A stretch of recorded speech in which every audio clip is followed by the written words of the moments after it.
Welcome to the EBRC Education module on synthetic biology and machine learning. I'm Mary Dunlop, and I'm a professor of biomedical engineering at Boston University.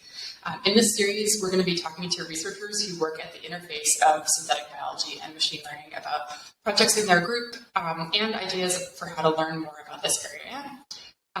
We're joined today by Georg Seelig, a professor of electrical and computer engineering at the University of Washington. Welcome, Georg. Yeah, thank you very much, Mary, for inviting me to this. Very exciting.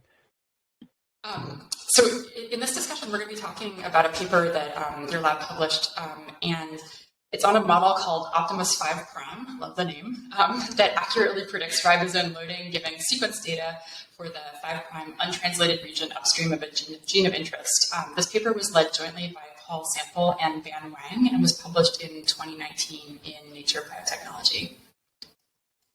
We'll get to the machine learning parts of this work in a little bit, but can you start out by telling us about the overall goal of what you're trying to do in the study? Sure. Let me also just, you already mentioned this, but I just want to acknowledge the people who did this work, Ban Wang and Paul Sample. They're former lab members and, really very talented. And I also want to acknowledge that this was a collaboration with Moderna before they were famous and funded by them and NIH. So, very brief biological background, right? So human genes have coding sequences, of course, but also untranslated regions upstream and downstream of that coding sequence. And here we're going to look in particular at the 5 Prime untranslated region in mammalian cells or genes, in human genes. And it's already known, right, that this region has a lot of influence on how efficiently a protein is translated. Right? There's sort of signals like start codons or upstream open reading frames or secondary structure that kind of influence how efficiently proteins made from an RNA. And what we want to do is we want to build a model that allows us to predict how much protein or the efficiency of translation really from the 5' UTR sequence directly. And the reason we want to do this is essentially twofold. Like one application that we're really interested in is predicting how variants in the 5' UTR influence or change ribosome loading and translation, because these type of variants, right, are very common in the human population, and we want to use these models to kind of stratify or identify variants that might have a big impact on health and disease. And then the second application that's really interesting to me, that's really kind of the synthetic biology application of this, is that we want to use these models to design 5' UTRs, right? Which is really interesting in the context, for example, of mRNA therapeutics or mRNA vaccines that we're all familiar with now, where the goal might be to make 5' UTRs that result in very high levels of protein expression, or maybe in the future that result in protein expression that's targeted to particular cell types. So that's kind of the goal of this work. I think you've highlighted some really nice parts here about how you can use this both for understanding human disease, but then also on the synthesis side. But is there a particular reason why this task is really well suited for machine learning? Like, what kinds of data do you work with? And do you have a lot of it? Yeah. So let me sort of try to answer that, right? So in general, I think a particular problem is well suited for machine learning if there is a lot of data that can be generated that's kind of high quality, and ideally there's some sort of measurement associated with the input, right? For supervised machine learning.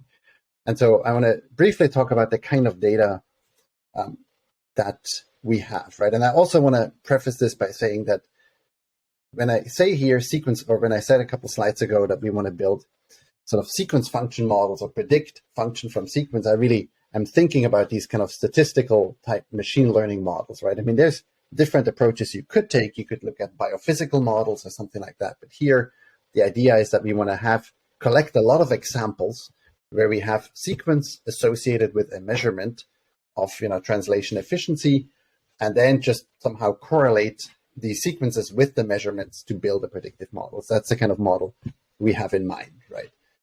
And so, as we've seen in all these machine learning applications in recent years, like, voice recognition on like Alexa or Siri or whatnot, or image processing applications, that in general, machine learning models work better with more data, right? And so then you have to ask, okay, how much data do you want, or how much data can you get? And in the particular problem that we're interested in, right, where we're relating human 5'-per-meter sequences to protein productions, like an obvious place to start would be the human genome. And if you sort of count all the different isoforms that are out there, you could estimate that there's maybe 45,000 human 5'-per-meters, right? And and in some ways, that's a pretty big data set. And so you could theoretically, or people have done that, you could try to train models directly on human 5'-per-meter sequences. But I think there's a few issues with that, right? So the first one is that, of course, in addition to actually having the sequence here shown on the left as sort of a colored line, you also need to have associated measurements of protein levels if you really want to do this sort of supervised machine learning task. And getting these measurements, I mean, even though, there's methods like ribosome profiling or polysome profiling is not quite trivial, and it's in particular not trivial because in the human context, right, what changes from one RNA to another is not just typically the 5'-per-meter. It's almost always that there's also differences in the coding sequence, in the 3'-per-meter, and all of these changes influence, the observed protein levels or the observed translation efficiency. And so kind of trying to disentangle essentially the contribution of the 5'-per-meter from other parts of the mRNA is quite challenging. And in addition, it's also kind of, even just the measurement, it can be tricky. So our observation was to say, like, well, maybe we can just avoid using these, human UTR data sets, even though in principle they would be very well suited for the task at hand. Right. So what we were going to do is to essentially use synthetic data to try to learn this model. And in particular, what we built is a library where, we just completely randomized a part of the 5'-per-meter, about 50 nucleotides upstream of a coding sequence. In our system, the coding sequence is just GFP or mCherry. We built a couple of different libraries, and it doesn't really matter. The only thing that changes between any two members of the library is this 5'-per-meter. And the library we built initially was sort of on the order of 500,000 unique 5'-per-meters. And again, they're random. A little bit about the choice of 50 nucleotides for the length there. So I know in the paper you explored up to 100, but often in human, for example, 5'-per-meters, they're longer than this. How did you settle on 50? I imagine there was sort of a trade-off there between like the scale that you could achieve with these randomized sequences and the length that you were working with. Yes, it's a good question. So it's sort of how do I say that? Like, one consideration is just practical, like in terms of like cloning and assembling these libraries, keeping the random region a little shorter is easier. I think the other like key assumption underlying all of this is really kind of underlying the use of random sequences to begin with. Yeah. Is that what really matters is short motifs that you'll see repeatedly in different contexts, right? So even based on the first slide that I showed you, right, people know that like upstream start codons are really important. Like if you have an in-frame start codon, maybe it doesn't do much. If you have an out-of-frame one, it probably messes with your actual intended reading frame quite a bit. And so working off that hypothesis, right, you just kind of assume that you need enough random sequence such that, like, for example, something like an AUG will show up hundreds or thousands of times in many different contexts and will allow you to kind of learn, a reasonable representation of how AUG influences translation. Yeah. Right. And so again, like the fundamental assumption is that what actually matters are short motifs and combinations thereof, and you will see them, a whole lot of time in a random 50-mer. I hope that answers your. Yeah, definitely. Cool. Yeah, but it's a great question, right? So, and also I want to add that like often people, point out that if you make 500,000 random 50-mers, I mean, you're nowhere near to covering Right. all possible random 50-mers, right? And again, I think that doesn't matter as long as this hypothesis is true, that it's really all about shorter motifs that occur within these sequences, and you can kind of learn the impact of these shorter motifs and combinations of them. Right, yeah.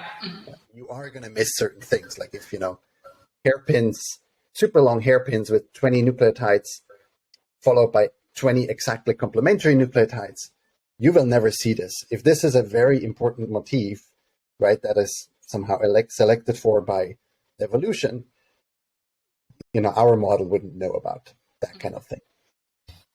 But so in practice, right, so we made this random library, made these choices, and then decided that because we want to really separate transcription from translation, we actually in vitro transcribe this DNA library to make RNA, and we polyadenylate and cap the RNA, and then deliver it to human cells in culture, like HEK cells and HeLa cells, that kind of thing. And then we extract the RNA basically we stop translation using cyclohexamide, and then we extract the RNA, and we essentially use polysome or centrifugation in a sucrose gradient to separate the RNAs according to their weight, so to speak. Like basically, depending, the more ribosomes here shown are sitting on a particular RNA, the deeper down these RNAs will sink in the sucrose gradient when they're being spun. And then we can essentially extract each of these little fractions here, right? Physically separate them out, and we can sequence each fraction individually, right? So this is kind of an important point, right? Like everything, like at least in my lab that we do, when we try to create these like large scale data sets, like the final step is always has to be sequencing, because that's kind of the one method that allows you to just measure, hundreds of millions of molecules in parallel. Right, and that's the trick, how you're getting the data here for the model. Yes. Yeah.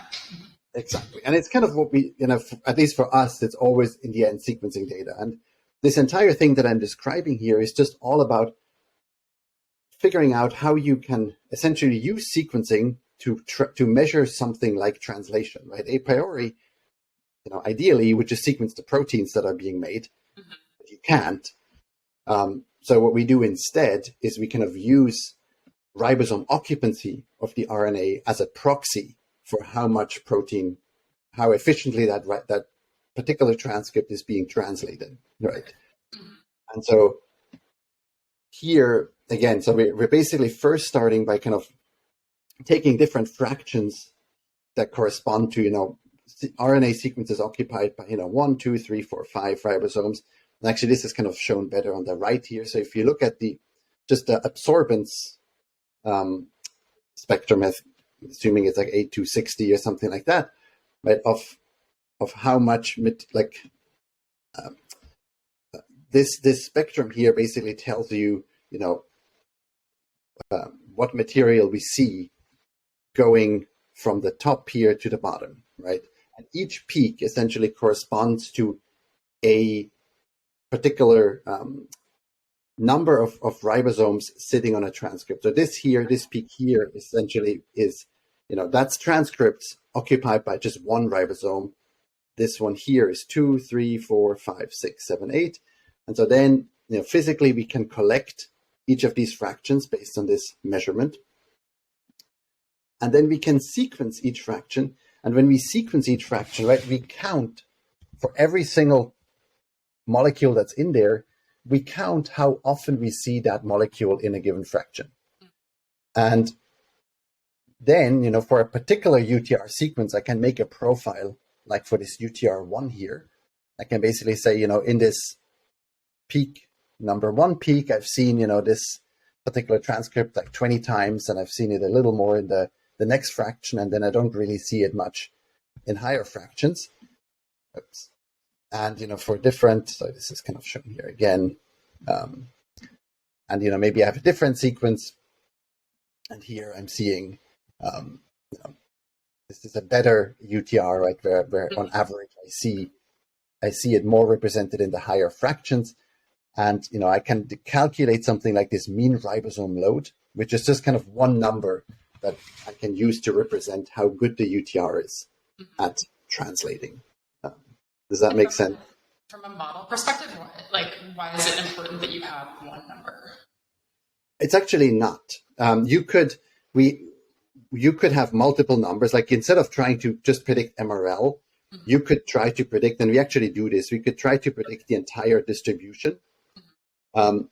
You can absolutely do that. It's more for a communication perspective. It's nice to think of it, to think of just one number.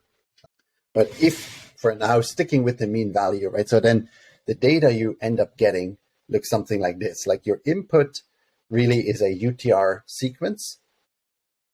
And for each of these sequences, you have an associated measurement, which we here are going to represent just by this one number, the mean ribosome load. Okay. And now this is the data that we're going to use to train a machine learning model. But before I do this, I also kind of want to point out that it's sort of useful to look at the data before you do any training, to kind of look at the data and ask whether what you measured makes sense. And the most obvious prediction that you could make is that, well, if you have out of frame start codons, and you will generate, right, AUG, you'll generate all the time in these random 50mers. So if you have these upstream starts, there should be a difference between in frame and out of frame, right? If you have in frame, you're essentially just appending some number of amino acids to the beginning of the protein. If it's out of frame, you're starting to write a protein sequence that essentially really is going to interfere with the intended protein, right? And so what we do here is we basically just go through all of our data, and we just collect all the sequences that contain an AUG at position -50, so at the very first position of the possible random region. And and for that subset of the sequences, we look at, if you take all of those and you just average their mean ribosome load, what is it? Then we move to the -49 position, -48, etc. And for each position, we repeat this experiment, and you can see this nice periodicity where like every third position has on average a fairly high ribosome load, and the other 2 out of the 3 positions have a low one, right? These are the out of frame ones. So this kind of just tells us that the measurement sort of works. Okay, so now modeling. And there's obviously different types of models that you can try. And I think one type of model that's sort of very intuitive and kind of easy to build are these linear regression models. And again, there's many different ways in which you could decompose or featureize your sequences, right? But here I'll just give you one example where we have a UTR sequence. And instead of looking at the entire sequence at once, we're going to kind of decompose it into n-mers, like in this case, 5-mers, right? And we're just going to move along this sequence.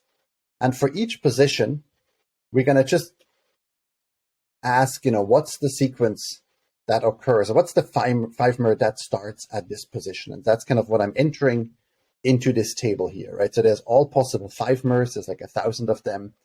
And there's 45 start positions for the 5-mers. And I'm just going to go through and enter, count at each position what's the particular 5-mer that occurs. Okay.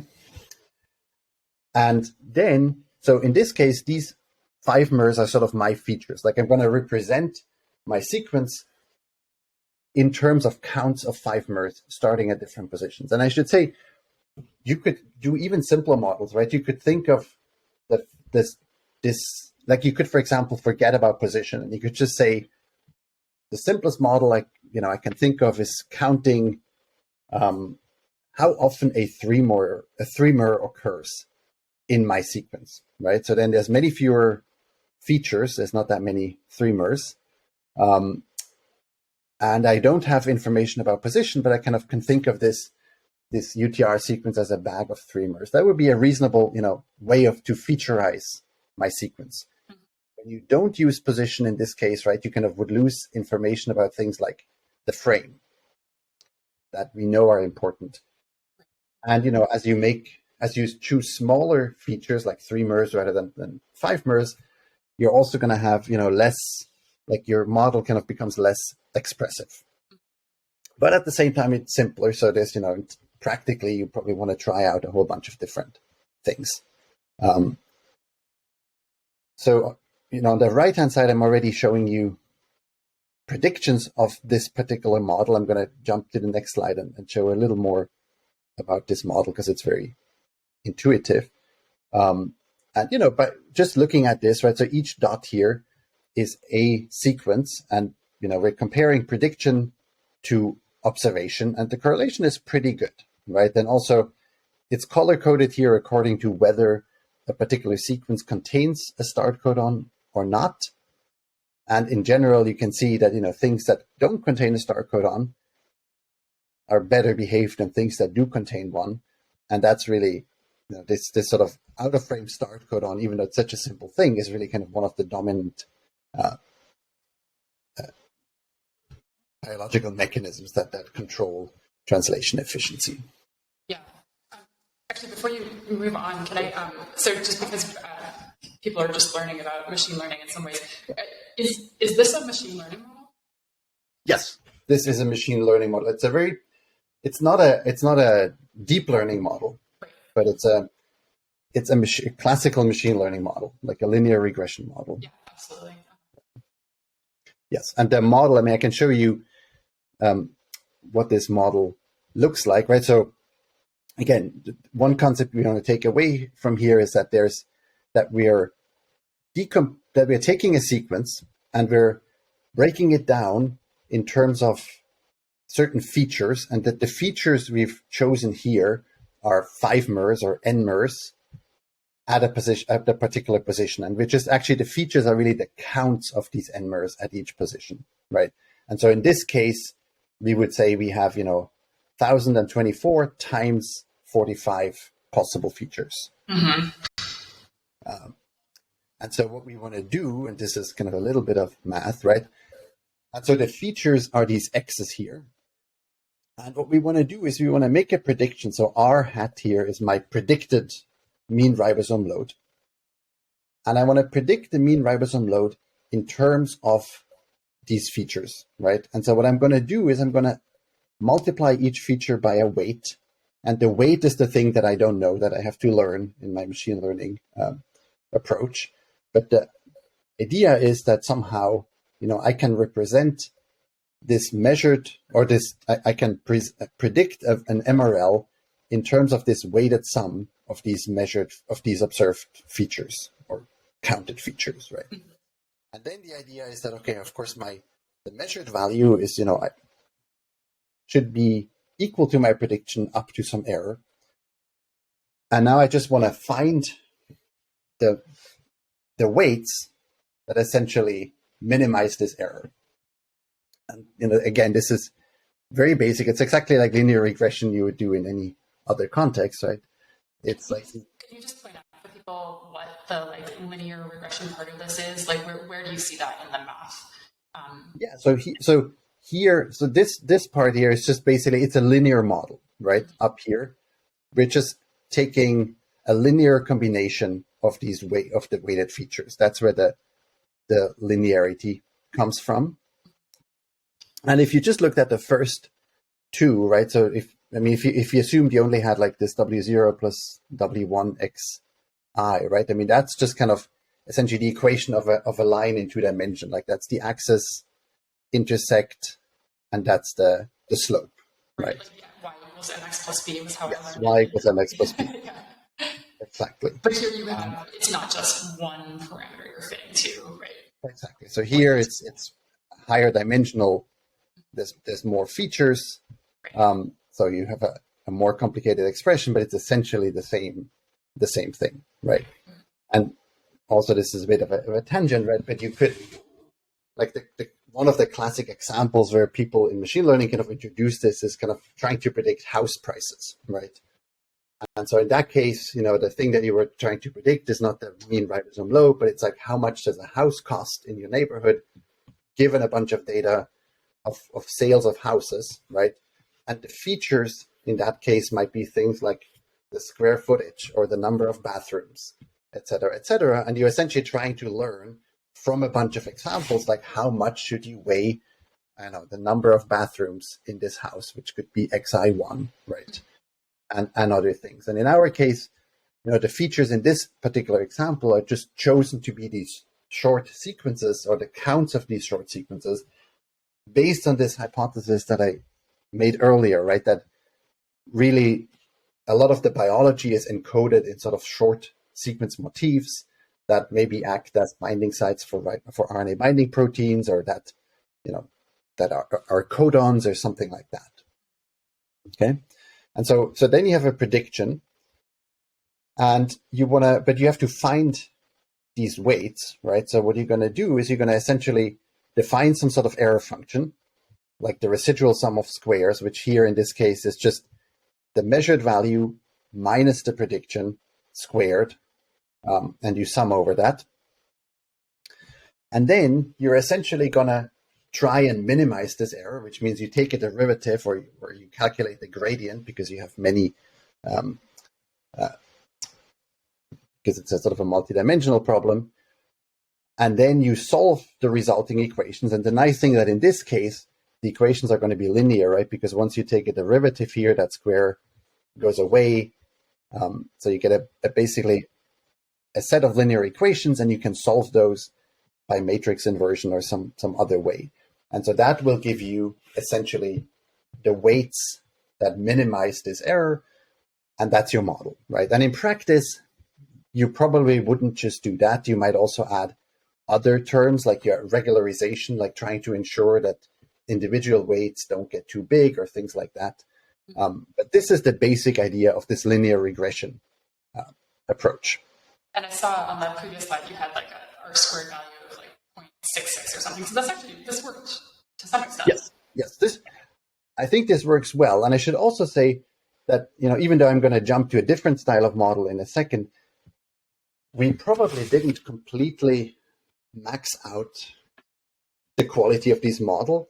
But yes, this actually works pretty good.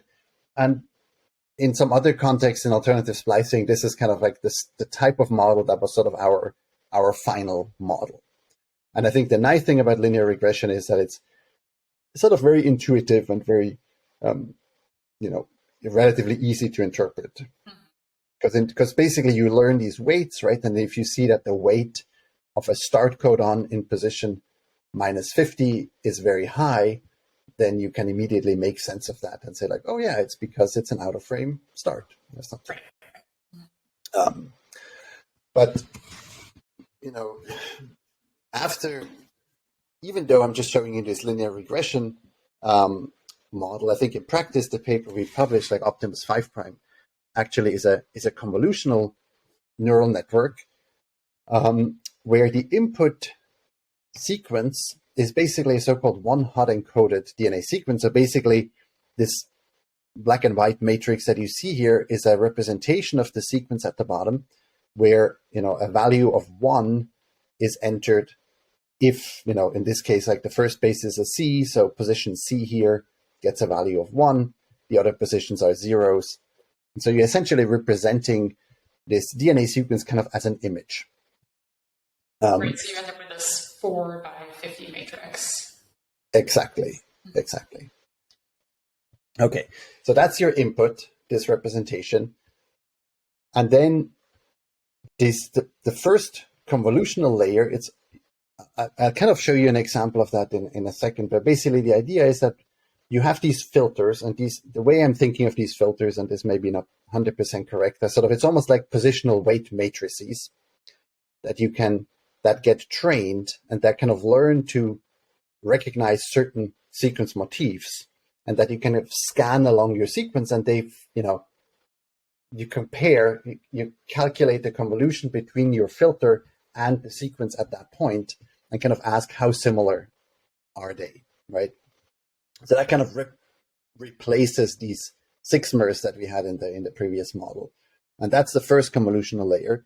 And then the second convolutional layer essentially takes these filters and kind of recombines them into higher order motifs. And then the final output that we want to predict is, in this case, just one number, which is the mean ribosome load, right? And on the right-hand side, I'm just going to show you the result of this. And you can see that, this R squared is very high. I mean, it's kind of unusually high in biological context, and even in these particular models that we're doing. And clearly this model captures really nicely the relationship between the sequence and the MRL. And this is kind of an excursion, but basically I did mention, right, that we could, instead of predicting just one output, we could have multiple outputs. Here, this model actually tries to predict the fraction, like how often you see a particular sequence in each of these bins, like in these different polysome peaks. And, again, like the prediction for individual sequences, right, and this is test data, not training data, aligns very well with the actual measurement. So really these models can kind of learn what's going on in the data. And I also want to say that, obviously this ribosome occupancy is kind of a proxy for the thing we actually care about, which is protein production. But for some sequences, we kind of verified, measure protein production using fluorescence assays, and the correlation between the MRL and the fluorescence measurement is quite high. So that basically tells us that, using this MRL as a proxy is pretty reasonable. So basically, this is kind of actually neural network interpretation. And I should say that, historically, a big drawback of neural networks was that they were kind of black boxes. Like you send in some data, out comes a prediction, and you don't really understand what the model does. I think this is really not true anymore. That there's a lot of work on kind of interpreting neural networks, and this is kind of an example of that. So what we're doing here is we're taking these trained filters, right, which again, you should think of approximately as something like a positional weight matrix. And then we're looking at, a subset of our data, like basically those sequences that trigger a particular filter the most. And we just find these sequence motifs, and we kind of find these sequences that trigger a particular filter and stack them to kind of visualize what the filter learns, right?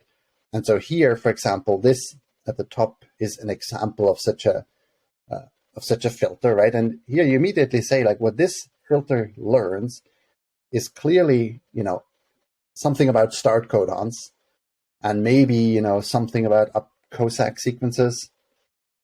This filter here really captures something about stop codons, right? UAA, I think, is a stop codon, if I recall correctly. This one here, not exactly sure. Clearly, I mean, maybe it's G quadruplets, or maybe it's something, who knows, right?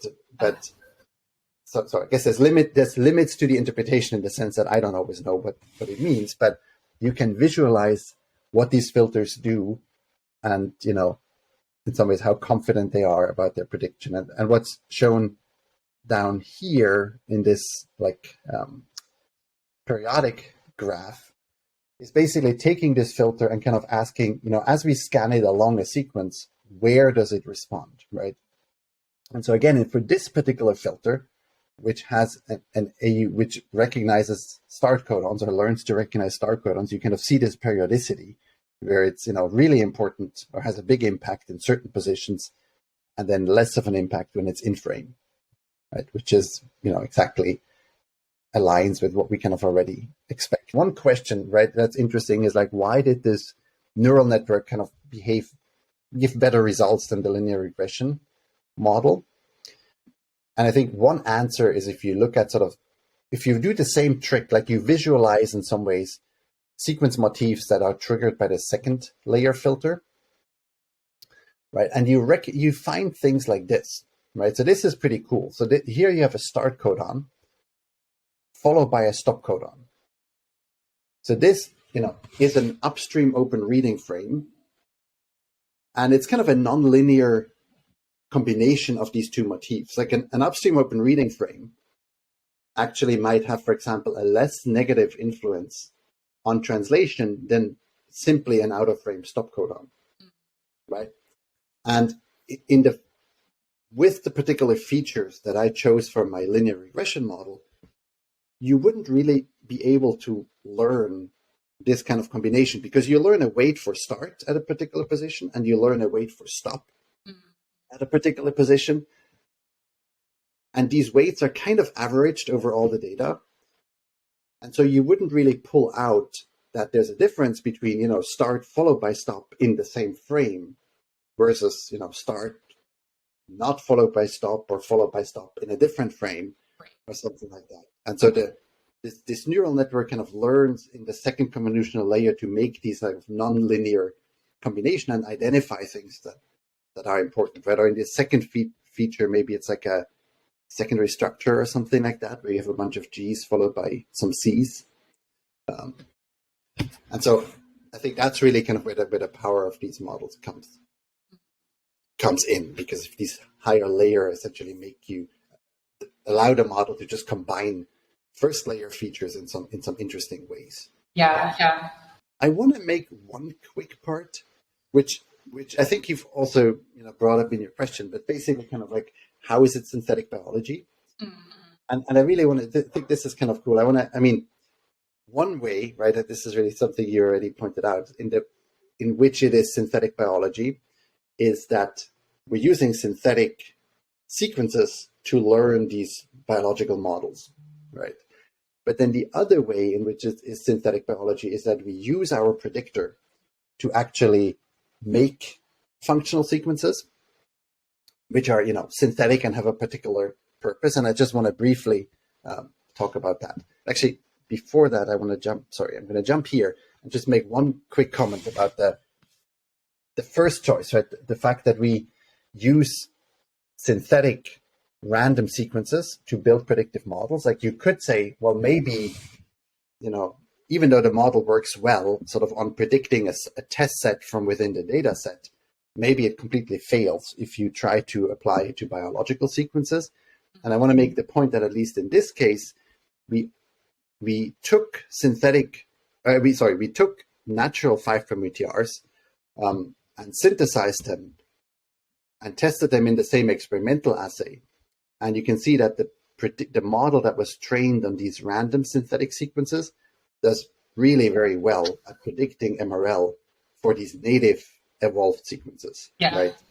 And I think that's really important in terms of like trusting the synthetic biology type data for building predictive models. Yeah. But then jumping back to this other problem that I think is really interesting is, okay, so now we have a predictor, right? And I want to use this predictor to make sequences. And I'm just going to show you this most simple basic approach to do that, which is essentially you take a sequence, you send it into your predictor, and you score it. And then you make a change to your sequence. And in practice, we probably wouldn't just make a single mutation, but maybe it's a genetic algorithm that combines some sequences. But you make a change, you score it again, and basically if the score increases, you keep the sequence, or goes closer to your target, I should say. In this case, maybe just trying to maximize, you keep the sequence, and you iterate again. You make another change, and you just keep going until your predictions, or until your predicted value matches the target value that you set, right? So, and I just want to say that this works quite well. So we did this type of approach to design sequences that are supposed to have MRLs of 3, 4, 5, 6, 7, 8, 9, 10. So these are the designs. And then we synthesized and tested those sequences and found that, the measurements, by and large, I think it's 1,000 synthetic sequences for each target. The measurements, by and large, agreed very well with the predictions, which is cool, right? That kind of shows that we can actually really do synthetic biology. We can engineer sequences. And, so you're setting some target MRL that you'd like to achieve, like you want it to be weak or medium or strong. Yes. And then you're able to actually, using a genetic algorithm in this case, go backwards and get a sequence. Yes, exactly. And basically this works. But what's interesting, it doesn't work perfectly, right? So there's some sequences here at the very top, which actually in some ways are the most interesting one, where the predictions and the measurements kind of diverge a little bit. Like our predictions here, was that this would be like super strong UTRs, but they're just about as strong as the previous set, and even maybe a little less strong than these supposedly weaker sequences. And what's interesting about this, and this is also kind of a artifact of in some ways the way this machine learning works, is that when you look at, so first we were puzzled by this, right? And so we looked at many different aspects of these design sequences, and then one thing Paul noticed was that the sequences up here that are kind of not as good as they should be contained like unusual amounts of U's, right? So, and this is very interesting, right? Because basically in our random sequences, you're not going to see very long stretches of any particular base very often, right? It's just not that common that you see 10 T's in a row by random chance. Yes, but the genetic algorithm, the predictor doesn't know, right? The predictor knows, hey, 5 T's in a row is really good to increase translation.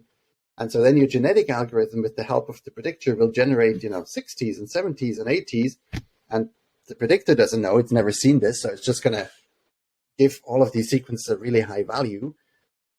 And then when you measure them, you realize that the predictor kind of, predicted out of the scope of its training data and just got it wrong. But what you can do, of course, is you can essentially retrain. You can use these data to retrain your predictor.